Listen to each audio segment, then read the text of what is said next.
received by Denny is Thomas Kroon.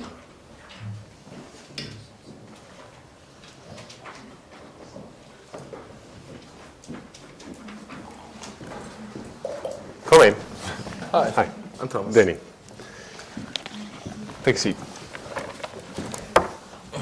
Okay, so you have a methodological problem, or do I need to wait for it? Do I need to plug anything in? This one, for example? Yeah. And somehow you've managed to find me Yes. as someone who could say something about that. So could you just tell me in what context you have this problem and what it is? So what are you doing? What sort of research and for who? And Well, I'm trying to develop a questionnaire for to measure the attitude towards environmentalism. You have to speak up. Oh, I'm trying to examine environmentalism, and I'm trying to assess the reasons that people have to be environmental. okay, and you're doing this as part of. Oh, this is as my master's project. Okay, and you've done a study already, or you're planning? This You is my haven't? first. Oh, wait, I've already gathered the data, yes. Okay, and so how much time would you have to finish this research? Well, I have about a month. Okay. Okay, so tell me about your problem, about what you did and what you expect from me. Right. I've published the questionnaire online, and I've sent emails to all my friends, asking them to fill the questionnaire in. I've gathered 170 cases.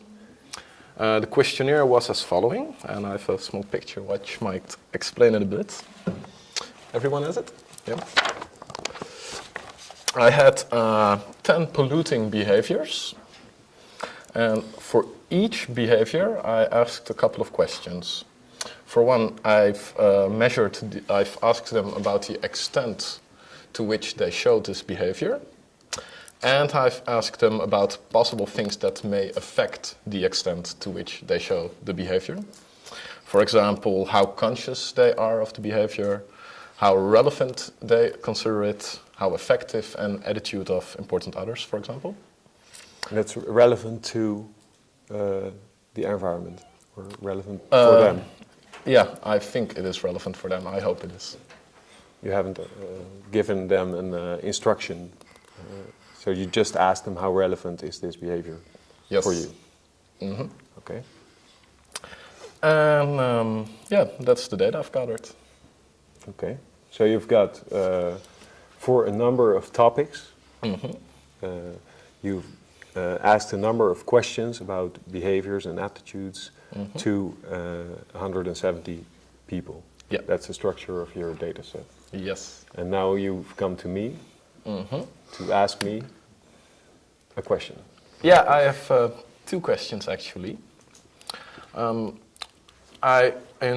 First, I would expect that all the 10 polluting behaviors would be related to environmentalism, but just a casual survey of the data gives me the indication that some of these behaviors may be more or less relevant. That's why I was thinking of conducting some sort of factor analysis or something like that to find out which behaviors cluster to an environmentalism factor. And secondly, I want to assess how the environmentalism factor is affected by their attitudes. Okay. Could you tell me a little bit more about what you think environmentalism is? I mean, environmentalism here functions as your focal construct. It's the thing you're concerned about, and that your research is intended to know something about. And what do you think that this is? Well, in this case, I have conceptualized it as abstaining from polluting behaviors. All the 10 behaviors are polluting behaviors. Okay.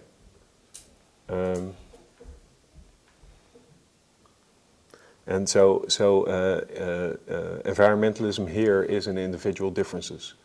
variable. I can be more or less environmentalist. Yeah, yeah. And what you're thinking about is representing this variable as a factor in some sort of factor analysis model. Yeah. Okay. So the first thing I want you to think about is, well, I have good news and I have bad news. The good news is that I don't think you have a methodological problem yet. Mm-hmm. The bad news is that I do think you have a substantive problem. If you treat this as a factor analytic model, you are assuming that the variables that you measure are related not just for some reasons, but because they are affected by the same latent variable. Yeah. That's your environmentalism factor. Now, do you think that is, so for example, you have the example of somebody who does fly, shows the behavior of flying, mm-hmm. and you've asked people, for example, whether other people think it is good to fly. Mm-hmm. And what I'd like you to think about is, do you think that these two questions measure the same variable? Do they measure the same thing? No, I don't think they measure the same thing. What I was thinking of is that only the behavior question measures the environmentalism, and I'm thinking that attitudes affect this. Okay, so so your questions are not on equal footing. If I can, yeah. Can I walk with this? That's not a. Oh, I wanted to. Okay, yeah.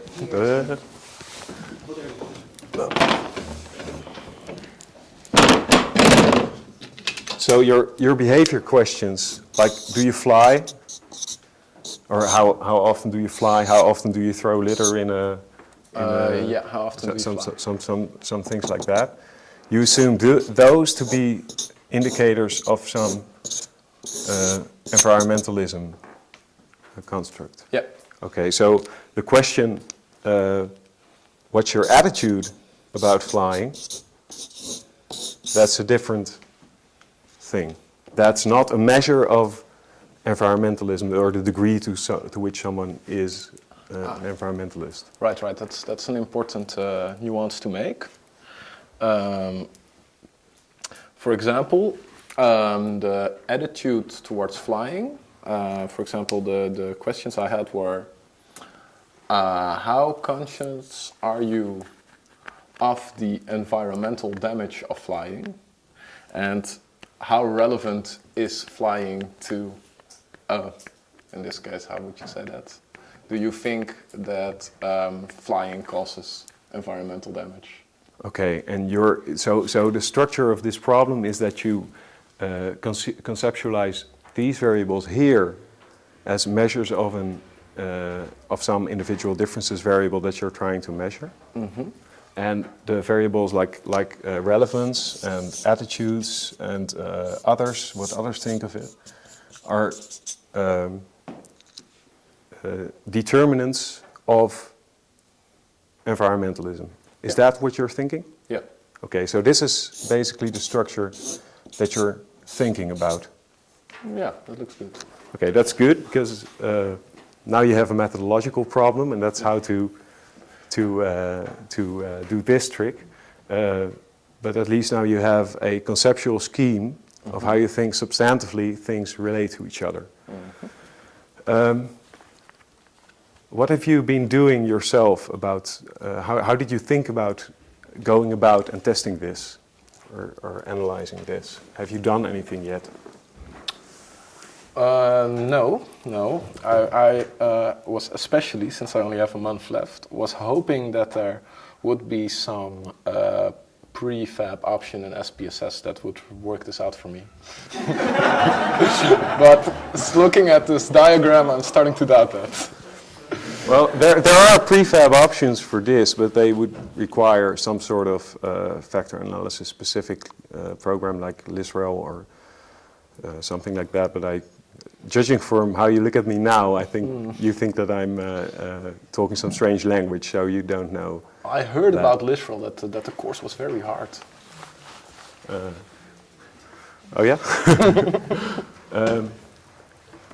Well, it's probably the best way to analyze this is through a factor analysis model. This is called, this has a name, it's called a mimic model, and you can fit it, but if you don't have any time for that, then you might consider just doing classical analyses on the measurement part of the model, so this part, and just look here at the homogeneity of these items, so look at things like internal consistency. Have you checked that? Like Chromebox alpha and principal components analysis, do you know how to do that? No, I was hoping you could give me a demonstration. Well, I think you're studying at the University of Amsterdam, right? Yeah. So you've had this in your second year, and I know which book it is, so I'll let you. I think you can do that. So that would allow you to have, in some optimal sense, make a composite out of these, and you could then use a regression. For example, so this then becomes an observed score or principal component score or some sum score. And you could use a regression model to analyze this part. That is not an optimal way of analyzing the data, I think, but it's a possibility that would be acceptable for now. So do you understand what I'm suggesting to you? Yes, I do. So you check just whether by conventional psychometric techniques like Chromebox alpha and principal components, whether this looks anything like a homogeneous set of items. You then add them or extract the first principal component, and you use that as a dependent variable in an ordinary regression analysis where these are independent variables. And this is the dependent variable. So then I'm gonna add all 4 determinants and all 10 topics as predictors. Oh yeah, that's possibly a problem. Well, that might be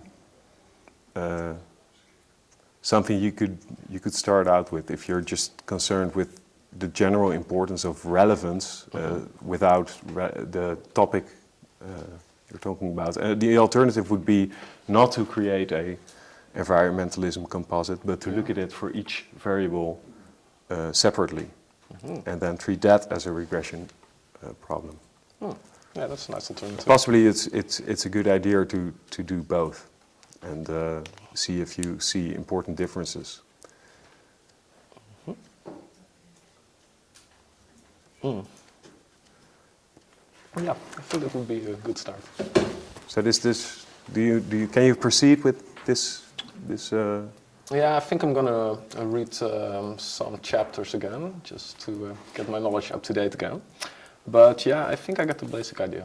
I think I'll manage. So if you've done these analyses, I'd like you to email me to take a look at the results and see. I could just look at it and see if I see anything peculiar or strange, or let me know whether anything works out or doesn't work out. Cool. Okay. I'll write your email address down then. Thank you. Okay. Oh, have a good day. Thanks.